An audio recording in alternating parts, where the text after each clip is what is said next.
Hello friends, welcome to the new video of Monk Education. मेरा नाम क्षितिज है और मैं इंजीनियरिंग परस्यू कर रहा हूँ आईआईटी बॉम्बे से। तो आज मैं आपके सामने फिर एक क्वेश्चन लेकर आया हूँ जो coming JEE Mains point of view, जो सितंबर में होने वाला है, उसके पॉइंट ऑफ व्यू से इम्पोर्टेंट है। तो देखते हैं क्वेश्चन क्या है। Two numbers are chosen from the series 1, 3, 5 up to 151 and multiplied together in all possible ways. The number of ways in which we can get the product a multiple of 5 is, और option A given है 75, option be given है 1030, option C given है 95, option D given है 1020। ये आप देख सकते हैं एक मिक्स्ड कॉन्सेप्ट प्रॉब्लम है जिसमें sequence and series plus permutation combination दोनों का यूज है। और इस टाइप के क्वेश्चन जिसमें मिक्स्ड कॉन्सेप्ट यूज होता है या एक से ज़्यादा चैप्टर्स का इन्वॉल्वमेंट है, वो बहुत पहले से ही जेई के मतलब फेवरेट टाइप ऑफ क्वेश्चंस हैं। ये इस टाइप के क्वेश्चन आते ही आते हैं। तो ये क्वेश्चन हो सकता है कि आपके कमिंग सितंबर में जो जेई मेंस होने वाला है उसमें से किसी एक सेट में या इस टाइप के क्वेश्चन एक से ज़्यादा सेट में भी मतलब हो। तो ये आपके लिए इम्पोर्टेंट है और ये क्वेश्चन इजी भी है और थोड़ा इसमें कॉन्सेप्ट का भी यूज है और मतलब ये थोड़ा सा आपका टाइम टेकिंग भी हो जाएगा अगर आप थोड़ा लेंदी वे से प्रोसीड करेगा। तो मैं आपको दिखाता हूँ कैसे आप छोटे से छोटे टाइम में, कम से कम टाइम में आप इस क्वेश्चन को बना लें और सही अप्रोच क्या होता है ऐसे क्वेश्चन को बनाने का। तो चलिए देखते हैं इसे सॉल्व कैसे करते हैं। तो मैं दिखाता हूँ कि स्टेप वाइज का सॉल्यूशन कैसे करते हैं। मे बी आप जेई मेंस में आप जब क्वेश्चन सॉल्व करो तो ये स्टेप्स पूरा आप ना लिखें और आप डायरेक्ट आंसर के लिए और मिनिमम नंबर ऑफ स्टेप्स का यूज़ करें जो मैं दिखा रहा हूँ उसमें से। पर मैं अभी आपको एक्सप्लेन करने के पॉइंट ऑफ व्यू से सारे अच्छे से एक्सप्लेन कर रहा हूँ और कोशिश करता हूँ मैं अपने स्टेप्स को भी कम से कम रखूँ ताकि आप और रिड्यूस कर सकें इसमें से। तो देखते हैं कैसे प्रोसीड करना है। तो सबसे पहले तो हम लोग लिख लेते हैं इन द गिवन नंबर्स, मतलब ये जो सीरीज आपको गिवन है 1, 3, 5, 7 अप टू 151। तो ये एक एपी फॉर्म कर रहा है ऑड नंबर्स का जिसका पहला नंबर 1 है और लास्ट वाला नंबर 151। तो नंबर ऑफ टर्म्स मतलब ये सीरीज में कितने नंबर ऑफ टर्म्स है वो देखते हैं कैसे निकालना है। तो सिंपल एपी का ये मान लेते हैं कि हम लोग मान लिए उसमें एन टर्म्स है। तो और एपी का फॉर्मूला लगा लिए a n a one plus common difference into n minus one is equal to a nth term. ये हो गया आपको एपी का फॉर्मूला nth टर्म का।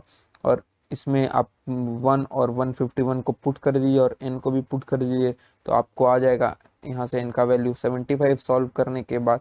और हम लोग को एक और ऐसा सीरीज देखना है कि इसमें इन सीरीज में से वो नंबर्स भी तो होंगे जो 5 से डिविजिबल है, जैसे कि अपना 5 है, फिर आने वाला नंबर 15 होगा, उसके बाद 25 होगा, उसके बाद 35 होगा।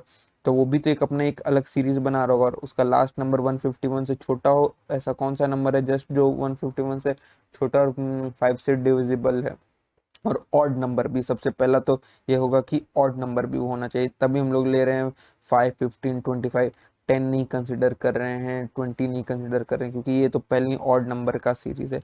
तो 151 से एक ऐसा नंबर जो जस्ट इससे छोटा हो और ऑड और प्लस 5 से डिविजिबल है 145।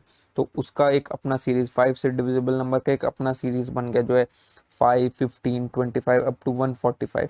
ये ऑड मल्टीपल्स ऑफ 5 हो गए 151 से जो जस्ट छोटे और 5 से स्टार्ट हो रहे हैं। तो मान लेते हैं कि ये सीरीज में नंबर ऑफ टर्म्स हो गए m।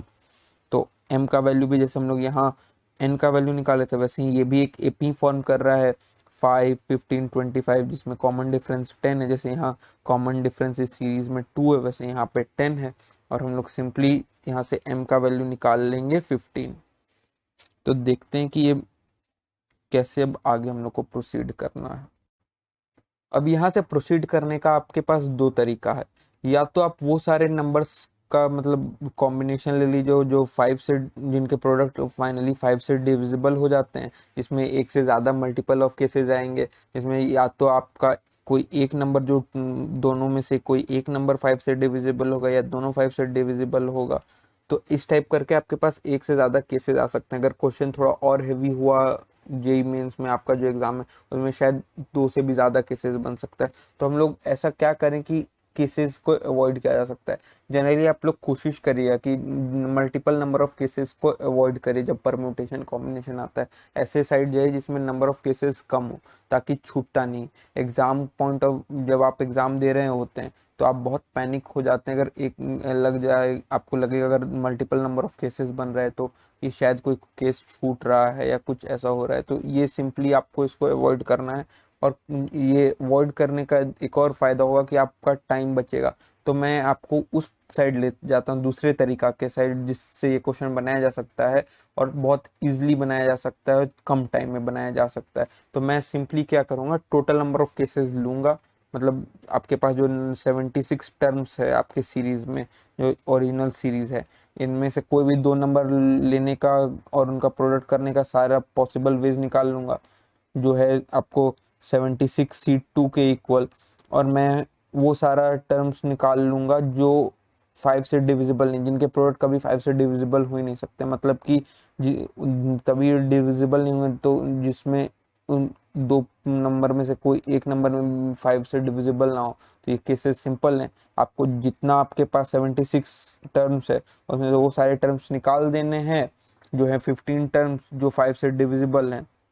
तो आपके पास बच जाएंगे जो टर्म्स हो गए जो 5 से डिविजिबल नहीं है, वो मतलब 76 माइनस 15 वो हो गए 61। ये सारे टर्म्स आपको 5 से डिविजिबल हैं ही नहीं। तो आप सिंपली क्या करेंगे, ये जो 61 टर्म्स है इसको टोटल नंबर ऑफ टर्म्स से हटा दीजिएगा। मतलब 61 C2 को आप हटा दीजिएगा अगर 76 C2 से, तो आपका आ जाएगा आंसर कि कितने ऐसे टर्म्स है जो आपको 5 से डिविजिबल है। मतलब दो नंबर्स का प्रोडक्ट 5 से डिविजिबल है। तो आप देख सकते हैं, आप खुद लॉजिक लगाइए, ऐसा होगा ना। अगर आप टोटल नंबर ऑफ केसेस में से अगर वो सारे केसेस हटा देते हैं जिनमें से दो नंबर का प्रोडक्ट 5 से डिविजिबल नहीं, तो अपना जो फाइनल आउटपुट आया है इस प्रोसेस का, तो वो हम लोग को देगा वो सारे पॉसिबल कॉम्बिनेशन ऑफ नंबर्स जो हमेशा 5 से डिविजिबल होंगे। वही वैसे ही मैंने प्रोसीड किया है। तो पहले मैंने निकाल लिया है कि number of terms that are not divisible और multiple of 5 in the series 1, 3, up to 151 is 76 minus 15 that is equal to 61। अब number of ways in which we can get the product multiple of 5 is, तो हम लोग को जो निकालना था question में दिया है वो है, उसको मैंने लिखा है 76 C2। मतलब टोटल अभी मैं 76 C2 का हो गया, मतलब 76 जो आपके नंबर है उसमें से कोई भी दो नंबर चूज कर रहा हूँ। कोई भी दो नंबर हो भी सकते हैं, वो 5 से डिविजिबल नहीं भी हो सकते हैं, वो दोनों में से कोई एक 5 से डिविजिबल। तो 76 C2 मैं ले रहा हूँ। मतलब कोई भी दो नंबर लेने का भी आपको एक चीज होना चाहिए कि आप कैसे दो भी नंबर, कोई एक मतलब ग्रुप से या कोई एक मतलब नंबर ऑफ पर्टिकुलर थिंग से आप कैसे कोई भी चीज ले सकते हैं। तो जैसे कि दो लेने 76 से, मतलब all possible ways of taking two number is 76 C2। और अब मैं क्या करूंगा, ये 61 टर्म जो 5 से डिविजिबल नहीं, जो वो सारे टर्म्स जो मतलब 76 टर्म्स में आपके हैं पर 5 से डिविजिबल नहीं है, मल्टीपल ऑफ 5 नहीं है, वो है 61। अब उनमें से मैं कोई भी दो नंबर लेता हूँ 61 C2, सिमिलरली जैसे 76 C2 लिया था। तो इसमें से वो सारे ये 61 C2 में से आप कोई भी दो नंबर लीजिए, वो कभी 5 से डिविजिबल नहीं होगा, वो दोनों में से एक भी नंबर, तो उनका प्रोडक्ट भी 5 से डिविजिबल नहीं होगा। तो सिंपली हम लोग वैसे किए और दोनों मतलब 76 C2 से हम लोग 61 C2 को सब्ट्रैक्ट कर दिए। तो हमारे पास वो सारा नंबर आ गया सॉल्व करने के बाद, जो इसको आप फाइनली 76 C2 और 61 C2 को फैक्टोरियल्स के फॉर्म में लिखिए और सॉल्व करिए, मल्टीप्लाई करिए। इजीली आप मल्टीप्लाई कर सकते हैं विद इन 30 सेकेंड अगर आपका कैलकुलेशन फास्ट है। ये सब क्वेश्चन में आपको ईजी है सॉल्व करने के लिए, पर कैलकुलेशन फास्ट होना भी बहुत ज़रूरी है। तो आप ऐसे करके सॉल्व करिए और आपका आंसर आ जाएगा 1020, जो कि आपका ऑप्शन देखिए डी है।